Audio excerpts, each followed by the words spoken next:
Hello, this is Professor Roman, and we are at last ready to talk about vector spaces. But let me make just a brief comment before we begin. We have covered quite a lot of material prior to this point. We talked about background material, we talked about equivalence relations at some length. We talked about canonical forms in a general context. We talked about cardinal numbers. We talked at some length about partially ordered sets and lattices. And just in the last lecture, we talked about mathematical structures and also general algebraic structures in order to get to this point. I suppose that there are many professors, authors of books, who would say that I have spent entirely too much time on that material. I think most books and most courses, at least in my experience on linear algebra, get to vector spaces much more quickly than I have. And I can understand why that might be frustrating to some of you who are still watching the videos. I also imagine that some people watched the first couple of videos and got frustrated that we haven't talked yet about vector spaces and have stopped watching. But for those of you who are still watching and who are a little bit frustrated that it took us so long to get to vector spaces, let me point out two things. First, the material we have discussed up to now is very valuable, not just in the study of linear algebra, but in the study of abstract algebra in general and mathematics in general. So if you are a math major, or if you are in any case serious about studying mathematics, you have not wasted your time at all. And second, in what you might say my own defense, is that I said this course was a comprehensive introduction to linear algebra. And so this, in my opinion, and quite possibly not in others, is a reasonable approach. Covering all this background material and other material prior to studying vector spaces, I think is part of a comprehensive look at linear algebra. One of the reasons I think that some of this background material is not covered, well, there's multiple reasons, I suppose, but one is that official physical university courses are limited in time, and so one just simply doesn't have the time to go to look carefully, for example, at partially ordered sets. If this was a physical course, a 10-week course, we'd probably be in week 3 by now, and I'd be in some trouble because we haven't gotten to vector spaces and we're in week 3 or even week 4. So that would be inappropriate. But that is not the case for online lectures. So I felt that I could take the time to cover material that I thought was important and relevant.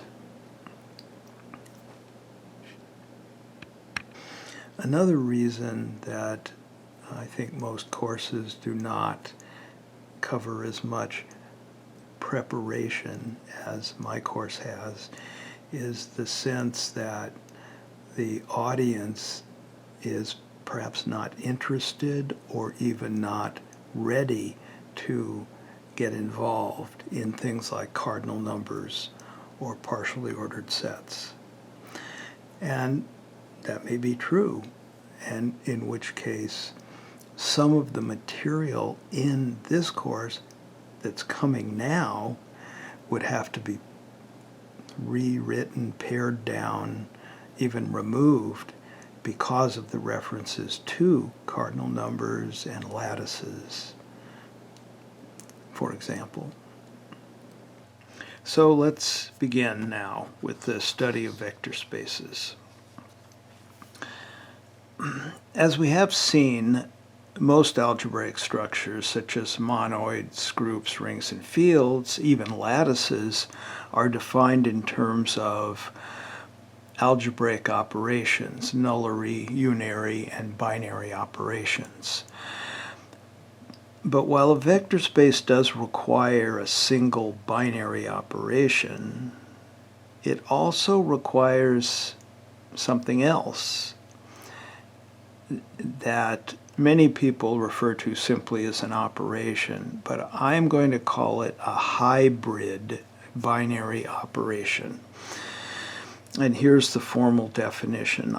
This terminology is my own, so you may not hear it elsewhere.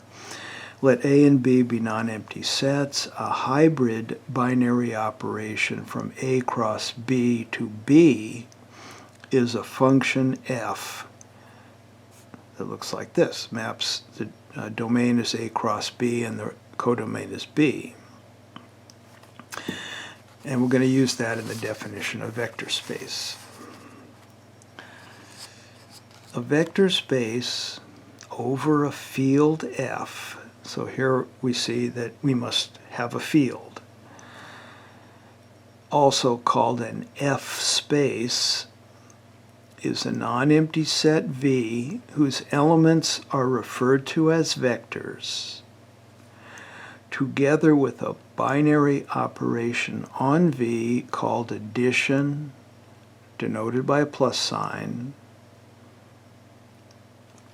and a binary hybrid operation from F cross V to V. This is the field, this is the vector space, this is also the vector space. This operation, this hybrid operation, is called scalar multiplication, and it's usually denoted just by juxtaposition with the properties listed below. First, however, the field F is called the base field or the field of scalars for the vector space.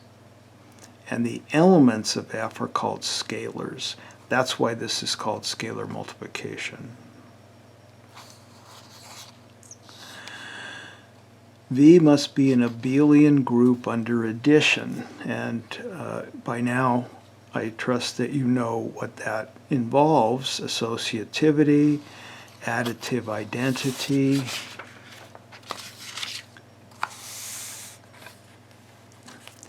additive inverses, commutativity, and scalar multiplication must have the following four properties.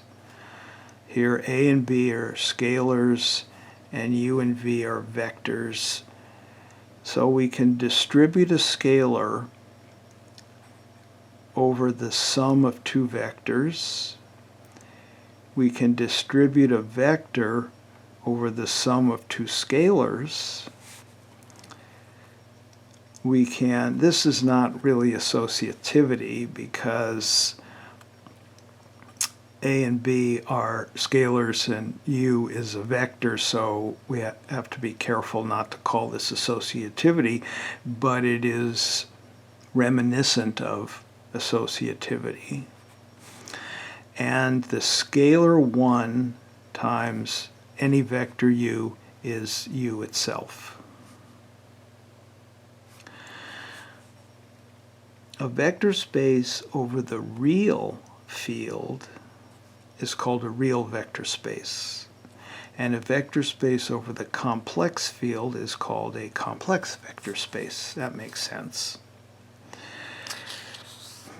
Many books at the undergraduate level will restrict attention only to real and complex vector spaces. And you can still get a pretty complete picture of linear algebra by doing so. One of the main disadvantages of that is that some behavior of vector spaces applies to real and complex vector spaces, but not necessarily to vector spaces over other types of fields. So you will lose a little bit of information. On the other hand, I don't think it's really a whole lot more taxing to think of vector spaces in terms of arbitrary fields of scalars. If it bothers you, you can always assume that F is either R or C, but there will be a few times where that is not going to be the case.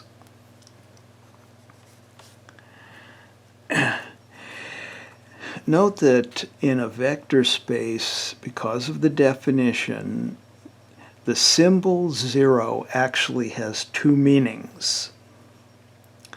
It's the zero vector, the identity, the additive identity in the vector space, but it's also the zero scalar.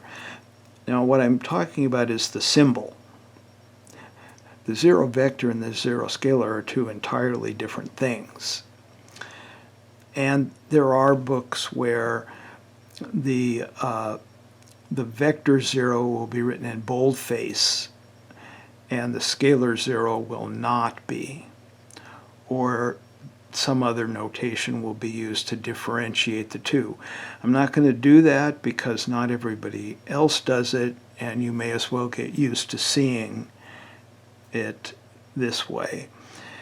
The context will always disambiguate, will always tell you whether that 0 is a scalar or a vector. So just as an example, I'm going to leave it as an exercise for you to prove that if A is a scalar and V is a vector, then A0 equals 0 and 0V equals 0. And I suggest you pause here and sort out. We've got 4 zeros here. Which ones are scalars and which ones are vectors?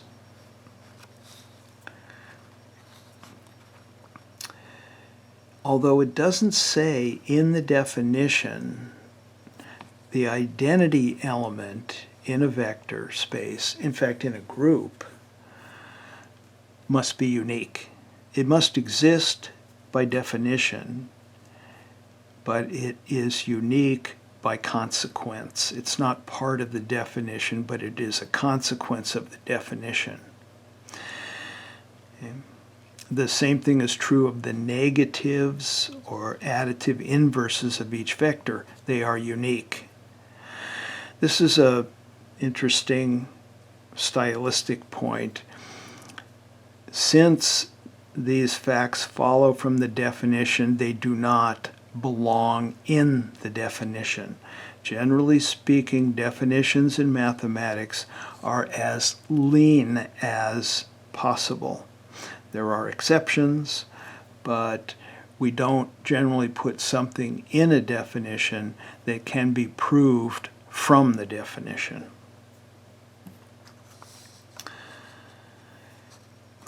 It's often convenient to extend the operations of addition and scalar multiplication from vectors in V to subsets of V. So if x and y are subsets of V, then the sum x plus y is simply the set of all little sums of a vector from x and a vector from y. This is extremely convenient. It's customary, it's standard, and it's very useful. Also, if A is a scalar, the scalar times the set is the set of all vectors AX, where X ranges over the set.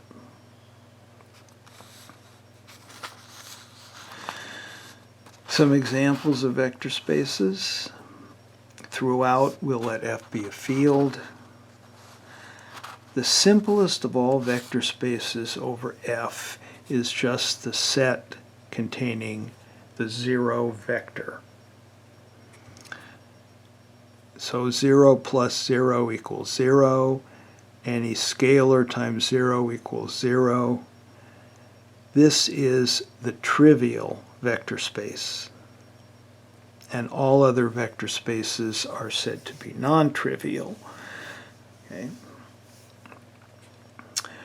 Ordered n-tuples, such as Rn and Cn, Euclidean space and unitary space.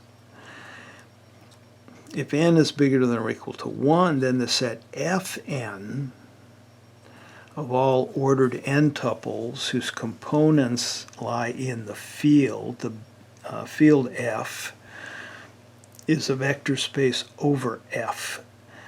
So F can be R, F can be C, F could be Z2 or ZP, where P is prime, or in fact any field could be a rational field, Qn, for example. Addition and scalar multiplication are defined component-wise, which is the usual that you've seen in elementary linear algebra for Rn and for Euclidean space. I can feel myself getting hoarse again, so I'm going to have a sip of water.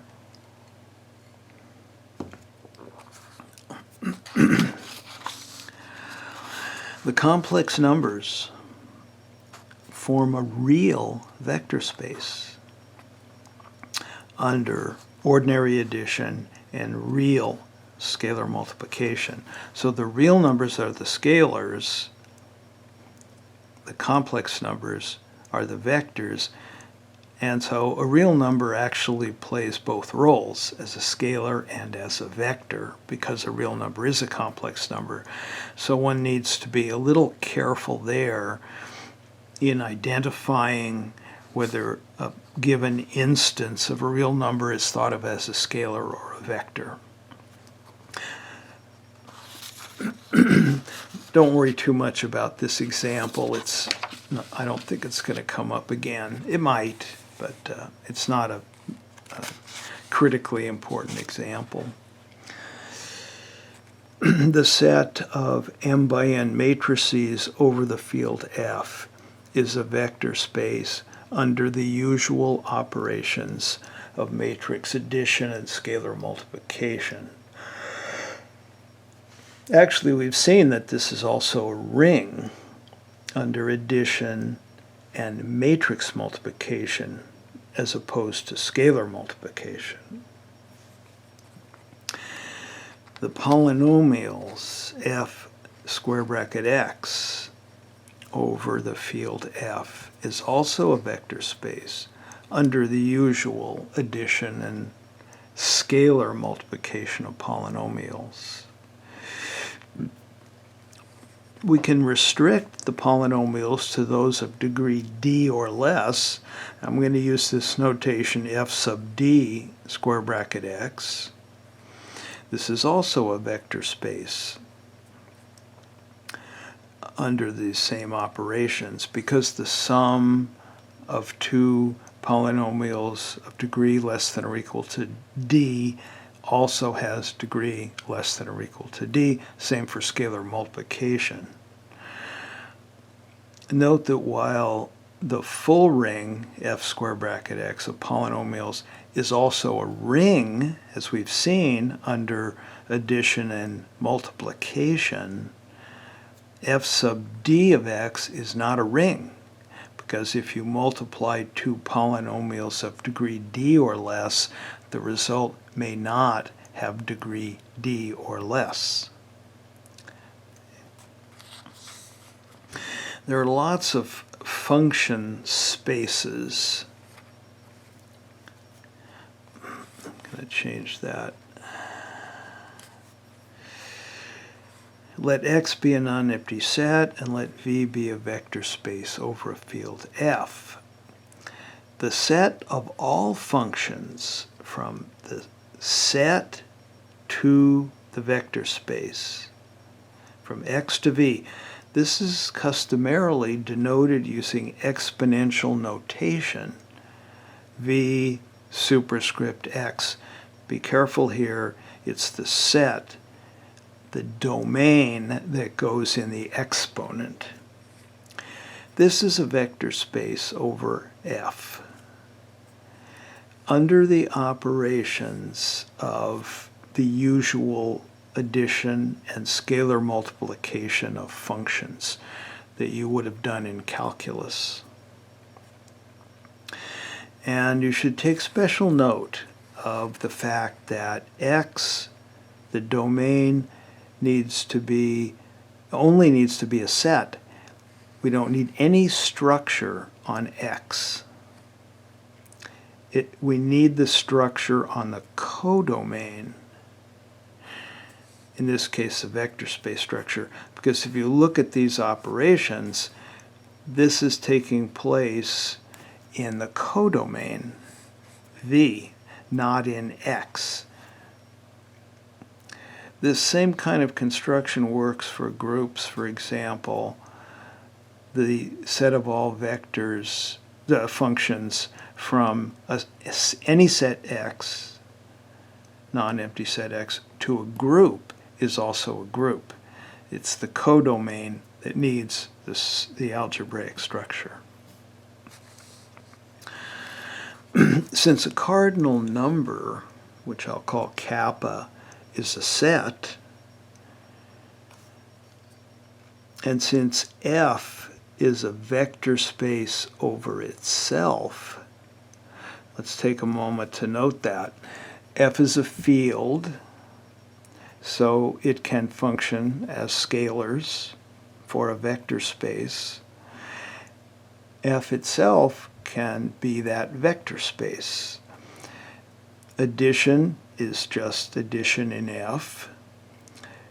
Scalar multiplication is actually ordinary multiplication in F. And if you check the definition of a vector space, it all works. F is a vector space over itself. Okay. So F to the power k, kappa, this is the set of all functions from kappa to F. This is a vector space over F. And we will use this vector space a few times in proofs later on. Okay. Since the natural numbers are cardinal numbers, this is just a generalization of Fn. And you could read this F kappa, I suppose. This is not something we'll spend much time on, but there are a few cases where we're going to need it. The set CAB of all continuous functions on this interval is a vector space under addition and scalar multiplication of functions. You learn in calculus that the sum of two continuous functions is continuous, and a scalar multiple, a real multiple in that case probably, of a continuous function is continuous. The set C infinity of R of all infinitely differentiable functions on R. So they're differentiable infinitely many times. You can take any higher order derivatives you want, is a vector space under addition and scalar multiplication of functions. There are several sequence spaces that are important vector spaces. Actually, a sequence is a function. If you took my transition course, you will know that. So these are also really function spaces, but it's more common to think of them as sequences. The set SEQ of F of all infinite sequence whose members come from F is a vector space under component-wise operations. So this is just an extension of the ordered n-tuples. These are ordered infinite tuples. Nobody says that, but it's the same. That's the idea. The set SEQ sub 0 of F of all infinite sequences over F that have what is called finite support. What that means is that they have only a finite number of non-zero terms. That forms a vector space under the same operations that we just discussed, component-wise operations. The set little c naught of F of all infinite sequences in F that converge to 0 is a vector space. The set, this is read, little l infinity of F of all bounded infinite sequences is a vector space. Here we're using the same operations as in the sequence space SEQ of F. One of the most important sequence spaces is this vector space. It's read little l2 of F. And F must be either the real or the complex field in this case. And these are the sequences with this property. The sum, this is an infinite sum, of the norm squared, the absolute value squared of each term must be finite. So in other words, this series must converge. These are called square summable sequences. And they are immensely important in mathematics. One has to check that it's uppercase here, one has to check that the sum of two square summable sequences is also square summable. Excuse me. It's quite clear that a scalar multiple of a square summable sequence will be square summable. But as to the sum, this requires a famous inequality called Minkowski's inequality, and it looks like this. It looks pretty bad, but one has to prove this, and that will guarantee that the sum of two square summable sequences is also square summable. Fibonacci sequence. A sequence F1, F2, and so on of non-negative integers is a Fibonacci type if Fn is equal to the sum of the two previous members of the sequence. F1 and F2 can be anything. That's why there is more than one Fibonacci type sequence. If we have two sequences of Fibonacci type, then their sum and any scalar multiple is also of Fibonacci type. The set of all Fibonacci type sequences is a vector space over the base field. In other words, the field where the elements come from. Here's a useless vector space, but it illustrates a point. The set C2, this would be ordered pairs of complex numbers, is a vector space under these two operations. This is also a vector space under the usual operations, component-wise operations, but here we have different operations. When we want to add two ordered pairs, the first component is the sum of the first two components plus 1, and the second component is the sum of the second components plus 1. The scalar multiplication is defined this way. This is a vector space. You have to check that it fits the definition. But the point here, I guess, is twofold. First, a carrier set, such as C2, or I should say, a set such as C2 can be the carrier set for different vector spaces.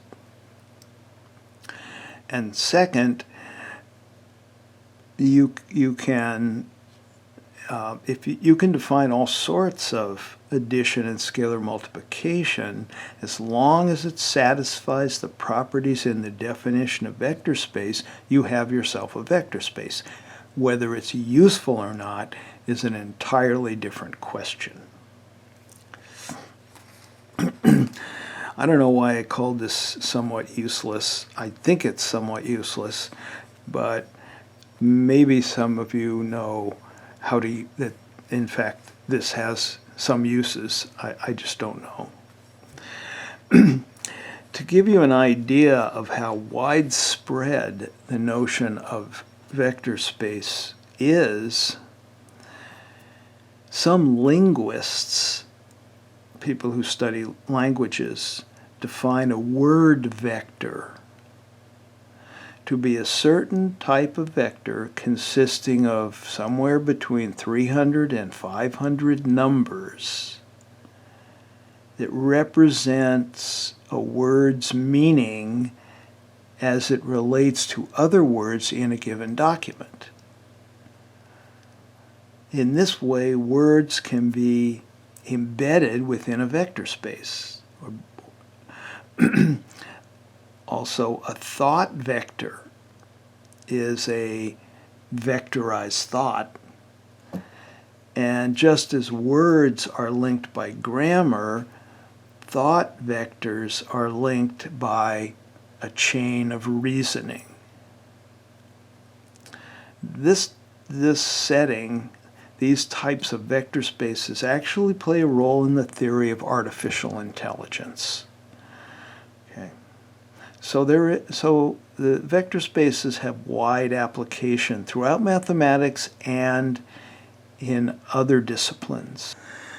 Now let's revisit the earlier discussion we had in Chapter 0 on linear combinations. In that previous discussion, we restricted our attention to Euclidean space R2, but now we can discuss linear combinations for arbitrary vector spaces. And we'll begin with the definition. Let V be a vector space over a field F. A linear combination of vectors V1 through Vn in V is a formal expression that looks like this. The elements A1 through An are members of the base field, so they're scalars. They're called the coefficients of the linear combination. A linear combination is trivial if every one of the coefficients is 0. Otherwise, it's non-trivial. And we will, if X is a non-empty subset of V, we will denote the set of all linear combinations of vectors from X by this notation, which is not standard, but I wanted some notation, so I picked one that I think should be easy to understand, LINCOMB of x.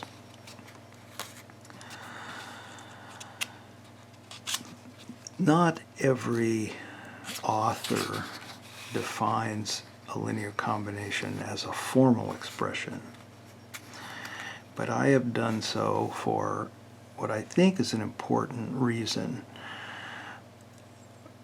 In general, it is to avoid future confusion, but it may in fact create a little bit of confusion initially, but this is simply the way it is, and so I wanted to give you the full picture. Suppose V is a vector space over a field F and X is a non-empty subset of V. There are times when we want to be able to say that a vector little v in big V is a unique linear combination, or another way to say it, can be represented by a unique linear combination of the vectors in the subset X. But this is not possible. Just to give you an example, suppose X is the set of ordered pairs 1, 0 and 0, 1 in R2. Then every vector AB in R2 can be written as a linear combination of these two vectors, but this is not unique. For example, we could reorder the terms, or we could split one of the terms into two terms. So what I've done here is I haven't affected the first term A 1, 0, but here if you can see if you combine these, the 2 and the negative 2 will cancel and you'll still get this. There's no way to stop this kind of non-uniqueness from occurring. And so that leaves us with two choices. This is an inherent non-uniqueness. One choice is every time this subject comes up of unique representation, we could use a sentence such as, the vector V can be represented as a unique linear combination of the vectors in X except for the order of the terms, the possible presence of zero terms, or the combining or uncombining of like terms. Well, it would be nice if we didn't have to say that more than once, but that wouldn't be the case. So I think what many authors will do is simply say it once, or say a portion of that once, and then just pretend that everybody remembers, and just use the term uniqueness and pretend that everybody remembers that it's not totally unique. But there is a better way, and that is to say something like this. The vector V can be represented as an essentially unique linear combination of the vectors in X. That's something that is easily repeated 4, 5, 10, 20, 50 times, whatever it takes in the course of studying linear algebra. So that's why I am bringing this up. It's in a sense for conciseness, for clarity. Now, essential uniqueness is defined in terms of essential sameness. And this is defined using an equivalence relation. Two linear combinations, L1 and L2, of vectors in V are essentially the same if we can pass from one of these linear combinations to the other by using a sequence of 0 or more of the following operations. I say 0 because we don't have to use any. Reorder the terms, insert or remove terms equal to 0, equal to the 0 vector, except, of course, in one obvious case, if the linear combination L equals 0, we can't drop this 0 because we wouldn't have anything to put here. Combine or uncombine like terms. If the two linear combinations are not essentially the same, we would say they were essentially different. And it's not hard to show that this is an equivalence relation on the set of all linear combinations. Every linear combination is equivalent to itself because you don't have to do anything. That's why I said 0 or more of the following.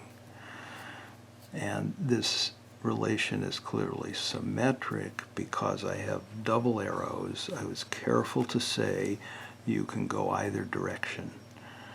Reordering is its own inverse. You reorder twice the same way and you get back to what you started with.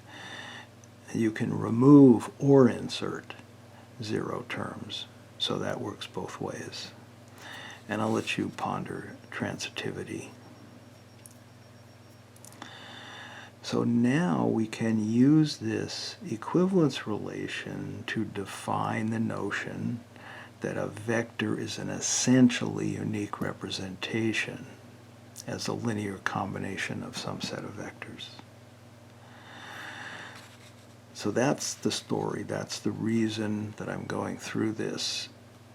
And many authors will not go through this in this detail, but I'm assuming that you are a serious student of mathematics, in particular linear algebra, so I'm telling you like it is. I'm giving you all the facts. But there is one subtle point that I need to make here for completeness and for clarity. Recall that in our discussion of the definition of rational numbers, again back in chapter 0, we stated that a rational number is by definition an equivalence class of formal quotients. But, as we said, it is customary to think of each formal quotient simply as a rational number and not fuss over equivalence classes. That is true for the most part, but there are times when we still need to think of expressions such as 2 over 4 as a formal quotient and not simply as a rational number. So in a sense, abuse that we are willing to tolerate in thinking of 1 over 2, 2 over 4, and so on as rational numbers rather than formal quotients, ignoring equivalence classes, does have a little bit of a cost. And here's an example. If we say that 2 over 4 is not, if I say to you this is a rational number, 2/4 is not reduced to lowest terms, in other words, the numerator and denominator are not relatively prime, I must be thinking of 2 over 4 as a formal expression, not as the rational number, let's say 0.5. What does it mean to say 0.5 is not reduced to lowest terms? It has no meaning. So we are, in a sense, reverting back to thinking of 2/4 or 2 over 4 as a formal expression. We're looking at the 2 and we're looking at the 4 separately as part of that formal expression. So it's the context in which we are using these formal quotients, or should I just say quotients, that determines whether we're thinking of them as formal expressions or as rational numbers. In other words, have we already evaluated the quotient as a rational number or not? This is worth thinking about. I realize it may seem like a subtle point and maybe not very important, but it is important, and I'm giving you the full story here rather than glossing over it. Well, we're going to do the same thing essentially for linear combinations. A linear combination is defined as a formal expression, analogous to the formal expression 2 over 4, for instance. But whether we think of a linear combination as a formal expression or think of it as a vector, in other words, evaluate it as a vector, will depend on the context. And the next definition, the reason for this discussion, will illustrate this point. So I'll give you the definition, then I'll explain. So we let X be a non-empty set of vectors in a vector space V. A vector little v in V is an essentially unique linear combination of the vectors in X if the following hold. V is a linear combination of the vectors in X. Can't very well be essentially unique linear combination if it's not even a linear combination.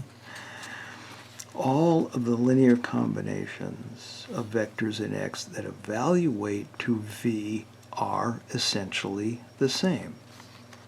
That's essentially unique representation. And that's another term we will use. V has an essentially unique representation in this set of linear combinations. Now, notice that in this first sentence here, V is a linear combination of the vectors in X. We must be thinking of the linear combination in question as a vector, because we're saying it's equal to V. So we are, in fact, evaluating in a similar way that we would evaluate a formal quotient. If we said the formal quotient 2 over 4 is equal to 0.5, well, we are, in fact, then implicitly evaluating 2 over 4 as a rational number rather than simply leaving it as a formal quotient. On the other hand, you look at this second sentence, all of the linear combinations of vectors in X that evaluate to V are essentially the same. Well, as soon as we use the phrase essentially the same, that is by definition an equivalence relation on the formal linear combinations. It makes no sense to say that two vectors are essentially the same. They're either the same or they're not as elements of a vector space. But it does make sense to say that two formal linear combinations may or may not be essentially the same. So it is the context. The word evaluate is another hint. The context of this line is that of formal linear combinations, or implies that the linear combinations we mentioned must be formal expressions. The context in line 1 implies that the linear combinations we're talking about are being evaluated as vectors.